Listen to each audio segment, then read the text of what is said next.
ہمیں وہ انسان برداشت ہیں جو بھوکے ہوں, پہننے کے لیے کپڑا نہ ہو, لیکن اپنے رب کو پہچانتے ہو, غیرت والی زندگی ہو. خواتین کو گھروں سے باہر نکال دو گے, ہو سکتا ہے آپ کا ملک تھوڑا سا ترقی کر لے, لیکن وہ کٹے وجود میں آئیں گے جو کیٹل فارم میں بندھے ہوئے ہیں, ان کٹوں جیسا انسان بنے گا.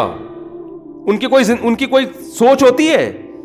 وہ بھی کھڑے ہوئے کھانے مسٹنڈوں کی طرح کھڑے ہوں گے صبح انتظار میں کہ اب آئے گا کھانا. وہ بچڑے بھی اسی کام کے لیے کھڑے ہوئے ہوتے ہیں. ان کی باڈی کو دیکھ کر کبھی متاثر مت ہونا, ان سے کروڑا گنا وہ انسان اچھا ہے جو بھوکا اور پیاس. روزے میں تو انسان بھوکا پیاسا ہوتا ہے, لیکن اللہ کو سب سے زیادہ محبوب ہوتا ہے. حدیث میں آتا ہے, دیکھو اللہ کو بدبو سے بہت نفرت ہے, لیکن نبی صلی اللہ علیہ وسلم نے فرمایا روزے دار کے منہ کی بدبو اللہ کو مشک و عنبر سے زیادہ محبوب ہے. کیونکہ یہ مجاہدے کی نتیجے میں حضرت موسیٰ علیہ السلام کو اللہ نے کوہ طور پہ بلایا, حکم دیا 30 روزے رکھ کر آؤ. حضرت موسیٰ نے 30 روزے رکھنے کے بعد جو منہ سے اسمیل آ رہی تھی اس کو ختم کیا کہ روزوں کی اسمیل ہے. حکم دیا کہ 10 مزید رکھو آپ تاکہ وہ اسمیل دوبارہ پیدا ہو آپ کے اندر. 40 روزے مکمل کیے.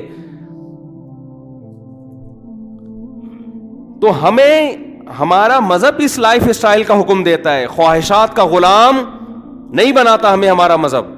تو اگر آپ نے ان عورتوں کو نکال دیا گھروں سے باہر, جو ہو رہا ہے, بیوی جاب والی چاہیے اور بہو جاب والی چاہیے, چھوڑو لعنت بھیجو یار, تم خدا کے بندے, تم خود کھلاؤ اس کو. یہ تو بڑی شرم کی بات ہے, تم اپنی بیوی کے آمدن پہ پلتے ہو. مجبوری کے احکام الگ ہوتے, کوئی مجبوری میں کر رہا ہو, میں اس کو برا بلا نہیں کہہ رہا, لیکن بہرحال یہ غیرت کے بولو خلاف ہے, سے نظام تباہ ہو رہا ہے.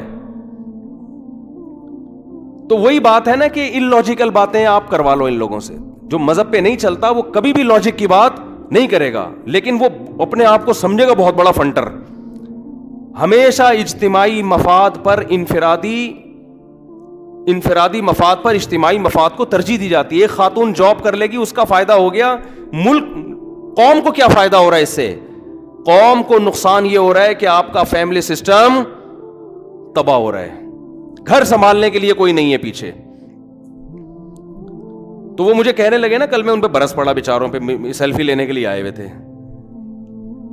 سیلفی لینے کے 30 سال ہو گئے, شادی نہیں کی نا انہوں نے, دیندار داڑھی والے. میں نے کہا چھوڑو یار, کیا ہے تم بھولیا گیٹ اپ لگا کے گھوم رہے ہو تم فضول. میں نے کہا تم نے 30 سال میں نکاح نہیں کیا, اس کا مطلب ایک اور لڑکی کو بھی تم نے نکاح سے محروم کر دیا, اس کا بھی بیڑا غرق کر دیا. کہہ رہے ہیں ڈاکٹر چاہیے, ڈاکٹر. میں نے کہا کیا کرے گا بھائی تو ڈاکٹر کا؟ تو نظام سارا برباد کر دیا آپ نے, پورا ایک وہ سیٹ اپ. میں نے کہا, وہ کہہ رہے میرے ابا اور اماں. میں نے کہا بھائی نکاح میں ابا اماں کو سائڈ پہ لگاؤ, 4 کر کے نا الگ الگ رکھ لو, بتا دو ابا ہو گئی ہے, بہو کے طور پہ ایکسیپٹ کرنا ہے کر لو, نہیں کرنا تو آپ کی مرضی ہے.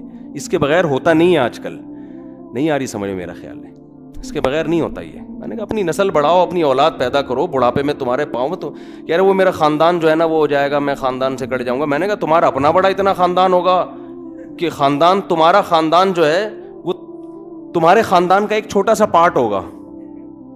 لوگ یہ تعریف نہیں کروائیں گے کہ یہ محترم اس خاندان کے ہیں, لوگ کہیں گے یہ خاندان ان محترم کا ہے. خاندان تو بنتا ہی نکاح سے ہے.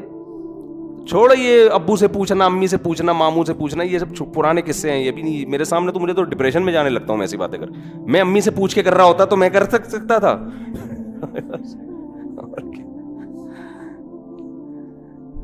آپ جب کما رہے ہو تو یار ویسے سارے کام امی سے پوچھ کے کرتے ہو.